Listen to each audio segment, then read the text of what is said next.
మైక్రోబియం ఒకవేళ కానీ సరిగ్గా బాడీలో లేకపోతే వేరియస్ ఎలర్జీస్ వస్తాయి అని చెప్పి అంటారు కదా. ఎలర్జీస్ ఎన్ని రకాలు, ఆర్ ఈ మైక్రోబియం వల్ల బేసికలీ ఎలాంటి ఎలర్జీస్ రావచ్చు చెప్పండి డాక్టర్. యా, సో ఎలర్జీ అంటే మైక్రోబయోమ్ ఎప్పుడైతే మనకు చాలా ఇంపార్టెంట్ ఫ్యాక్టర్ అనుకున్నామో విచ్ ప్రివెంట్స్ ఎలర్జీస్, అంటే ఆ ఫుడ్ వల్లనే, ఆ బ్యాక్టీరియా వల్లనే మనకు ఎలర్జీలు మనం తగ్గిపోతాయి. ఎందుకంటే అది గట్ ఆ యొక్క బ్యారియర్ని ఎపిథీలియల్ బ్యారియర్ అంటాం.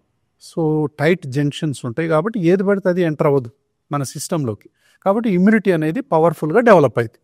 అలా కాకుండా మనం డిస్బయోసిస్ అంటే మామూలు ఫుడ్ కనుక తిన్నట్టయితే ఎలర్జీలు వచ్చేటటువంటి అవకాశాలు ఉంటాయి. దానికి తోడు హెరిడిటరీ ఉంటుంది. అంటే కొంతమంది తల్లిదండ్రుల్లో ఎలర్జీ ఆస్మా లక్షణాలు ఉంటాయి, తుమ్ములు, జలుబు, దగ్గు, ఆయాసం ఉన్న వాళ్ళల్లో. సో వాళ్లకు ఎలర్జీ పిల్లలు పుట్టే అవకాశాలు చాలా ఎక్కువ ఉంటాయి. కాబట్టి వాళ్ళు ఫుడ్ని మార్చుకోవాలి.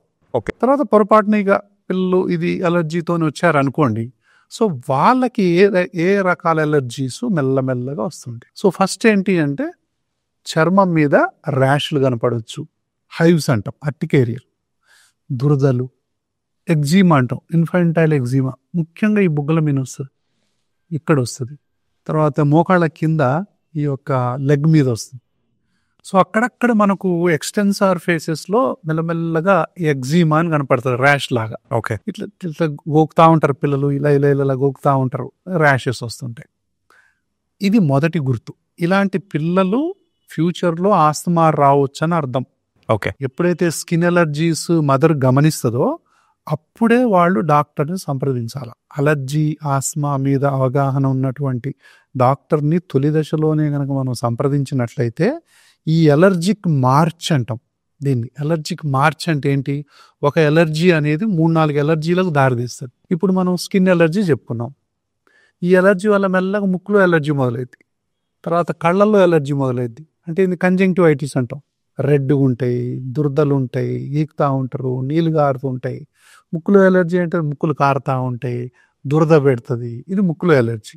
స్కిన్ ఎలర్జీ మెల్లగా ఈ ముక్కులో ఎలర్జీ సైనస్లో పోతుంది. ఓకే. ఈ ముక్కులో ఎలర్జీ ఎడినాయిడ్స్ పోతుంది. ఇదే టాన్సిల్స్ మీది పోతుంది. ఇదే మెల్లమెల్లగా కిందికి వచ్చి ఆస్తమాగా మారుతుంది. ఈ ఎలర్జీలే మళ్ళీ ఫుడ్లో పోతే గ్యాస్ట్రో ఇంటెస్టైనల్ ఎలర్జీ అంటాం. అంటే వామిటింగ్స్ అవుతాయి, డయేరియా ఉంటుంది, ఊకే కడుపులు నొప్పి ఉంటుంది, ఏడుస్తుంటారు. ఎందుకు ఏడుస్తారో అర్థం కాదు. కొన్ని మనకు నాన్ స్పెసిఫిక్ సిమ్టమ్స్ ఉంటాయి. ఇరిటబుల్ ఉంటారు, ఎందుకు ఏడుస్తారో అర్థం కాదు. కొంతమంది పిల్లలు చెవు నొప్పి ఉండొచ్చు. ఎప్పుడైతే ముక్కు బ్లాక్ అయిద్దో చెవులో నొప్పి వచ్చే అవకాశాలు ఉంటాయి. సో ఇవన్నీ అప్పుడు ఏం చేయాలంటే తల్లికి ఉందా ఎలర్జీ, తండ్రికి ఉందా, తల్లి వైపు వాళ్ళకుందా, తండ్రి వైపు వాళ్ళకుందా తెలుసుకొని, ఓహో మన బేబీకి ఎలర్జీలు మొదలవుతున్నాయి, అట్లాంటప్పుడు మనం ఫుడ్ని చాలా జాగ్రత్తగా ఇవ్వాల్సిన అవసరం ఉంది. ఇండోర్ పొల్యూషన్, అగరబత్తీలు వేయటం, పర్ఫ్యూమ్స్ వాడటం చిన్న చిన్న పిల్లలకి, తర్వాత 5-6 అగరబత్తీలు వెలిగించటం, బయట వెలిగించుకోవాలా, లోపల అంటే ఇండోర్ పొల్యూషన్ ఉండకూడదు. యాంటీబయాటిక్ మాటికి వేయటం, ప్రతి జలుబుకు యాంటీబయాటిక్ వేయటం వేయకూడదు. ఎలర్జీకి యాంటీబయాటిక్ వేస్తే ఏం లాభం? వైరల్ డిసీజెస్కి యాంటీబయాటిక్స్ వేస్తే ఏం లాభం?